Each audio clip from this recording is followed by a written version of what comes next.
we're gonna practice making a left turn. So first thing, always, if you remember, indicate your turns. Let people know where you're going. Let people know your intentions. That way that you don't end up finding yourself getting a surprise, you know.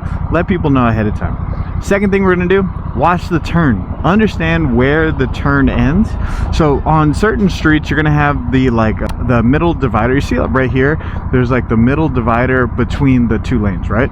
On that one, it doesn't extend all the way out.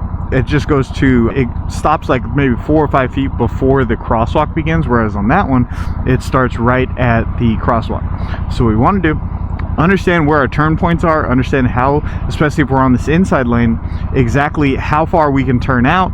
You know, the basic stuff you would think about, but it's just stuff, if you're a new rider, you might not be used to the length, the speed, the control, the handling, the turning, the leaning of your bike. So it's just little things you want to consider.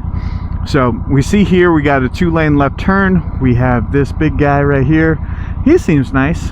And so he's going to probably take a little bit wider of a turn just to give me room. And that's pretty typical. So I'm just going to focus on driving out, friction zone, as I'm making that, as I'm like letting out of the friction zone, I'm going to be adding on throttle to, once I'm coming out of the turn, accelerating through, staying on that far inside lane. Okay? Remember, take your time. Be calm. Don't worry. And we're going to go at the same time. That's okay.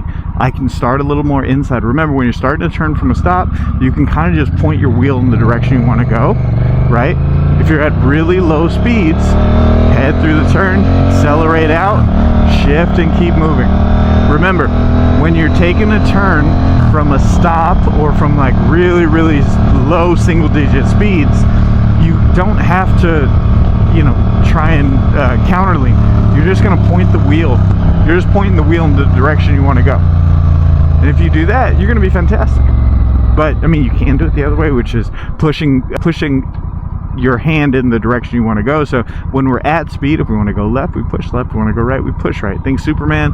Which way does he point his hand? That's the direction he's flying. Okay?